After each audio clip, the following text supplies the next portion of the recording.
नमस्कार दोस्तों, स्वागत है आप सभी का आपके अपने YouTube चैनल छत्रसाल एकेडमी के इस नए एपिसोड में। दोस्तों हम लोग इस एपिसोड में सामान्य ज्ञान के टॉप 30 क्वेश्चन देखने वाले हैं। दोस्तों ये क्वेश्चन आपके आगामी एग्जाम्स के लिए अति महत्वपूर्ण है और दोस्तों इसमें वो सभी प्रश्न शामिल है जो एग्जाम में बार बार पूछे जाते हैं। चलिए दोस्तों शुरू करते हैं। दोस्तों यदि आपको इनके आंसर पहले से पता है तो आप लोग कमेंट करके ज़रूर बताइए। पहला क्वेश्चन देखते हैं, दिया गया है बुक्सा बाग परियोजना भारत के किस राज्य में स्थित है। दोस्तों ऑप्शन में दिए गए है राजस्थान, गुजरात, पश्चिम बंगाल या फिर इनमें से कोई नहीं। दोस्तों बुक्सा बाग परियोजना या पश्चिम बंगाल राज्य में स्थित है, तो सी राइट आंसर हो जाएगा। चलिए आगे देखते हैं। अगला प्रश्न है दोस्तों, भारत के उत्तरी मैदान में किस मिट्टी का विस्तार अधिकतम है। ऑप्शन में दिए गए है काली मिट्टी, जलोढ़ मिट्टी, लाल मिट्टी या फिर लैटेराइट मिट्टी। दोस्तों उत्तरी मैदान में जलोढ़ मिट्टी अधिकतम है, तो बी राइट आंसर हो जाएगा।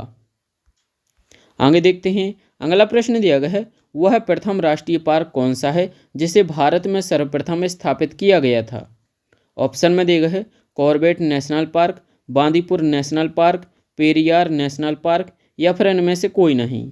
दोस्तों इसका राइट आंसर हो जाएगा ए, जिम कॉर्बेट नेशनल पार्क। इसकी स्थापना भारत में सबसे पहले हुई थी और कब हुई थी, तो 1936 में, ये आपको याद रखना है।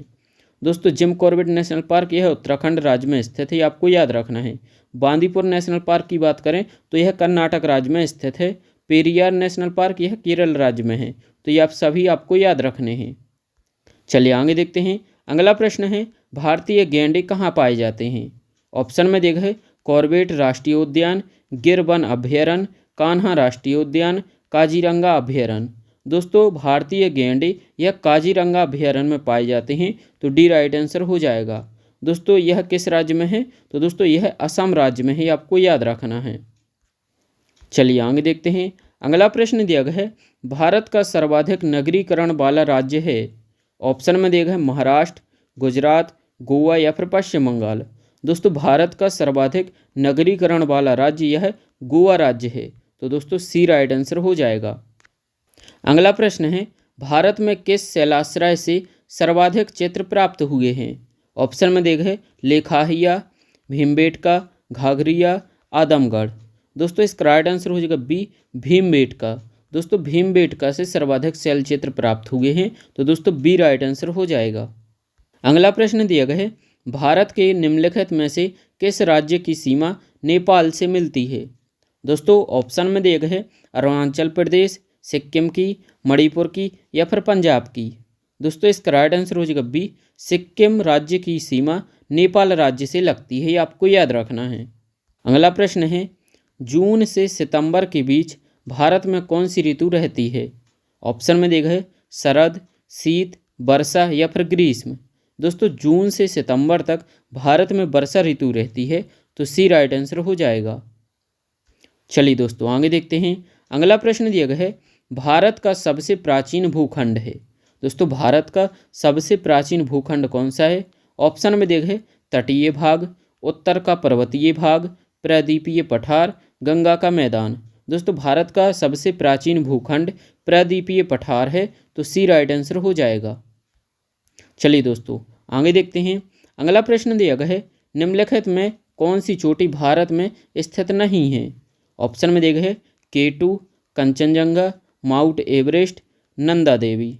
दोस्तों भारत में माउंट एवरेस्ट स्थित नहीं है, तो सी राइट आंसर हो जाएगा। दोस्तों यह नेपाल राज्य में स्थित है, जबकि दोस्तों K2, कंचनजंगा, नंदा देवी यह भारत में स्थित है।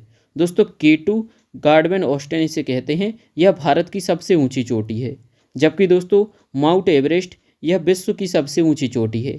ये सभी आपको याद रखना है। अगला प्रश्न है इनमें से कौन सा दर्रा केरल को तमिलनाडु से मिलाता है। दोस्तों ऑप्शन में देखें थाल घाट, सिपकीला, पाल घाट या फिर भोर घाट। दोस्तों इसका राइट आंसर हो जाएगा सी, पाल घाट दर्रा केरल को तमिलनाडु राज्य से मिलाता है, ये आपको याद रखना है, तो दोस्तों सी राइट आंसर हो जाएगा। चलिए आगे देखते हैं। अगला प्रश्न दिया गया है भारत के अक्षांशीय विस्तार में लगभग कितने डिग्री का अंतर है। दोस्तों ऑप्शन में दिए गए 20 डिग्री, 30 डिग्री, 35 डिग्री या फिर 40 डिग्री। दोस्तों भारत के अक्षांशीय विस्तार में 20 डिग्री का अंतर है, तो दोस्तों ए राइट आंसर हो जाएगा। आगे देखते हैं, अगला प्रश्न दिया गया है, भारत के देशांतरीय विस्तार में लगभग कितने डिग्री का अंतर है। ऑप्शन में देखा है 20 डिग्री, 30 डिग्री, 40 डिग्री या फिर 50 डिग्री। दोस्तों भारत के देशांतरीय विस्तार में 30 डिग्री का अंतर है, तो दोस्तों बी राइट आंसर हो जाएगा। अगला प्रश्न है दोस्तों, यह बहुत ही महत्वपूर्ण प्रश्न है, यह एग्जाम में हमेशा पूछा जाता है। दोस्तों दिया गया है, भारत का प्रथम गवर्नर जनरल कौन था। दोस्तों ऑप्शन में देखा है Warren Hastings, Lord William Bentinck, Lord Canning, Lord Mountbatten. दोस्तों भारत का प्रथम गवर्नर जनरल यह लॉर्ड विलियम बेंटिंग था, तो दोस्तों बी राइट आंसर हो जाएगा। दोस्तों यदि एग्जाम में क्वेश्चन पूछे कि बंगाल का प्रथम गवर्नर जनरल कौन था, तो यह वारेन हेस्टिंग था, ये आपको याद रखना है। यदि पूछे कि भारत का प्रथम वायसराय कौन था, तो दोस्तों लॉर्ड कैनिंग था। यदि पूछे कि भारत का अंतिम वायसराय कौन था, तो लॉर्ड माउंटबेटन था। और दोस्तों लॉर्ड माउंटबेटन स्वतंत्र भारत का प्रथम गवर्नर जनरल था, ये आपको याद रखना है। अगला प्रश्न दिया गया है, भारत की केंद्रीय सरकार की प्रथम महिला मंत्री है। दोस्तों भारत की केंद्रीय सरकार की प्रथम महिला मंत्री कौन है। ऑप्शन में दिया गया है श्रीमती सन्नो देवी, BS रमा देवी, राजकुमारी अमृत कौर, प्रिय हेमोरानी। दोस्तों केंद्रीय सरकार की प्रथम महिला मंत्री राजकुमारी अमृत कौर है, तो सी हमारा राइट आंसर हो जाएगा। अगला प्रश्न है दोस्तों, बहुत ही महत्वपूर्ण प्रश्न है। दिया गया है, जैन संत गोमतेश्वर की भारत में सबसे ऊंची पत्थर की मूर्ति कहाँ पर है। ऑप्शन में दिया गया है श्रवणबेलगोला कर्नाटक, पुलहाश्रम, कांचीपुरम या फिर मथुरा। दोस्तों इसका राइट आंसर हो जाएगा ए, श्रवणबेलगोला में कर्नाटक में स्थित है, तो दोस्तों ए राइट आंसर हो जाएगा। अगला प्रश्न देखते हैं, दिया गया है, प्रसिद्ध दिलवाड़ा मंदिर भारत के किस राज्य में स्थित है। दोस्तों ऑप्शन में दिया गया है राजस्थान, गुजरात, महाराष्ट्र या फिर केरल। दोस्तों प्रसिद्ध दिलवाड़ा मंदिर यह राजस्थान के माउंट आबू में स्थित है, तो दोस्तों ए राइट आंसर हो जाएगा। अगला प्रश्न देखते हैं, साईं बाबा का मंदिर भवन भारत में कहाँ है। दोस्तों इसका आंसर आपको पता होगा, पता है तो कमेंट जरूर करिए। ऑप्शन में दिया है शिरडी, भरूच, उरकी या फिर मुंबई। दोस्तों साईं बाबा का मंदिर यह शिरडी में है, तो दोस्तों ये आपको पता होगा, इसका राइट आंसर हो जाएगा ए। आगे देखते हैं, अगला प्रश्न दिया है, स्वर्ण मंदिर भारत में कहाँ स्थित है। दोस्तों ऑप्शन में देखा है अमृतसर, देहरादून, जबलपुर या फिर पुरी। दोस्तों स्वर्ण मंदिर ये आपको याद रखना है, अमृतसर में स्थित है, तो ए राइट आंसर हो जाएगा। अगला प्रश्न देखते हैं, बर्फ से निर्मित शिवलिंग वाला हिंदू तीर्थ स्थान कहाँ पर स्थित है। दोस्तों ऑप्शन में देखा है जम्मू और कश्मीर, आंध्र प्रदेश, गुजरात या फिर महाराष्ट्र। दोस्तों बर्फ से निर्मित शिवलिंग वाला हिंदू तीर्थ स्थान यह दोस्तों जम्मू कश्मीर राज्य में स्थित है, तो ए राइट आंसर हो जाएगा। दोस्तों इसे हम लोग अमरनाथ की गुफा कहते हैं, ये आपको याद रखना है। अगला प्रश्न है दोस्तों, दिया गया है, सूर्य मंदिर कहाँ पर स्थित है। दोस्तों ऑप्शन में दिए है मुडेरा, जयपुर, अहमदाबाद या फिर मुंबई। दोस्तों इसका राइट आंसर हो जाएगा ए, मुडेरा में स्थित है सूर्य मंदिर, तो दोस्तों ए राइट आंसर हो जाएगा।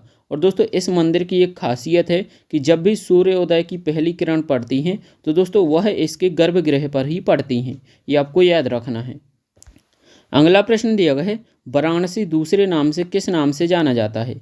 ऑप्शन में दिया गया है बनारस, प्रयागराज, नासिक या फिर इलाहाबाद। दोस्तों वाराणसी को हम लोग बनारस के नाम से जानते हैं, तो ये राइट आंसर हो जाएगा। अगला प्रश्न देखते हैं दोस्तों, बहुत ही महत्वपूर्ण प्रश्न है।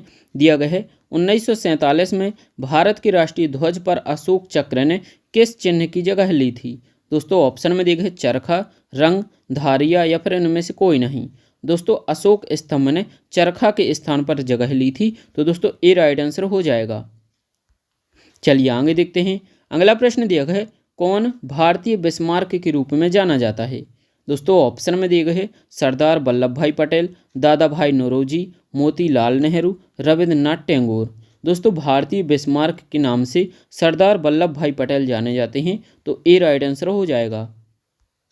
चलिए आगे देखते हैं, अगला प्रश्न दिया गया है, भारत में सबसे पहले सत्याग्रह की शुरुआत कहाँ से हुई थी। दोस्तों ऑप्शन में दिए गए हैं चंपारण, नमक, बारदोली या फिर खेरा। दोस्तों इसका राइट आंसर हो जाएगा ए, चंपारण से भारत में सबसे पहले सत्याग्रह की शुरुआत हुई थी, तो दोस्तों ए राइट आंसर हो जाएगा। चलिए आगे देखते हैं, अगला प्रश्न है, भारत की भूमि पर पांव रखने वाला प्रथम यूरोपीय वासी कौन था। दोस्तों ऑप्शन में दिए गए हैं अलेक्जेंडर, वास्को दी गामा, कोलंबस या फिर सेंट जेवियर्स। दोस्तों भारत की भूमि पर पांव रखने वाला प्रथम यूरोपीय व्यक्ति वास्को दी गामा था। तो दोस्तों बी राइट आंसर हो जाएगा। अगला प्रश्न है दोस्तों, बहुत ही महत्वपूर्ण प्रश्न है। महात्मा गांधी द्वारा रखा गया महाराष्ट्र के शहर सेवाग्राम का असली नाम क्या था? ऑप्शन में देखा है सेगांव, महात्मा सेवा, सेवा भवन, गांधी सेवा। दोस्तों इसका राइट आंसर हो जाएगा ए राइट आंसर हो जाएगा सेगांव। ये आपको याद रखना है। अगला प्रश्न देखते हैं, दिया गया है सर्वप्रथम भारत को इंडिया किसने कहा? दोस्तों ऑप्शन में देखें यूनान वासियों ने, ब्रिटिशों ने, यूरोप वासियों ने, भारतवासियों ने। दोस्तों इसका राइट आंसर हो जाएगा ए, यूनान वासियों ने भारत को सबसे पहले इंडिया कहा था। तो ए राइट आंसर हो जाएगा। अगला प्रश्न है, सबसे प्राचीन विश्वविद्यालय कौन सा है? ऑप्शन में दिया गया है नालंदा, वनस्थली, विष्णु विद्यालय, विशाखा। दोस्तों राइट आंसर हो जाएगा ए, नालंदा विश्वविद्यालय सबसे प्राचीन विश्वविद्यालय है। तो ए राइट आंसर हो जाएगा। चलिए आगे देखते हैं। अंतिम क्वेश्चन दिया गया है, जयपुर की स्थापना किसने की थी? दोस्तों ऑप्शन में दिया गया है राजा जयसिंह ने, सवाई मानसिंह ने, मुगल सम्राट अकबर ने, या फिर मीणा राजा एम्बर ने। दोस्तों जयपुर की स्थापना राजा जयसिंह ने की थी। तो ए राइट आंसर हो जाएगा। दोस्तों इसका आंसर आपको कमेंट बॉक्स में बताना है। दिया गया है भारत का सबसे बड़ा सोयाबीन उत्पादक राज्य कौन सा है? ऑप्शन में दिया गया है मध्य प्रदेश, उत्तर प्रदेश, कर्नाटक या फिर केरल। जो भी राइट आंसर है आप लोग कमेंट बॉक्स में ज़रूर बताइए। दोस्तों यदि आप इस चैनल पर नए हैं तो चैनल को सब्सक्राइब करके नोटिफिकेशन को ऑन जरूर कर लीजिए। साथ में वीडियो को एक लाइक ज़रूर कर दें। Thank you for watching.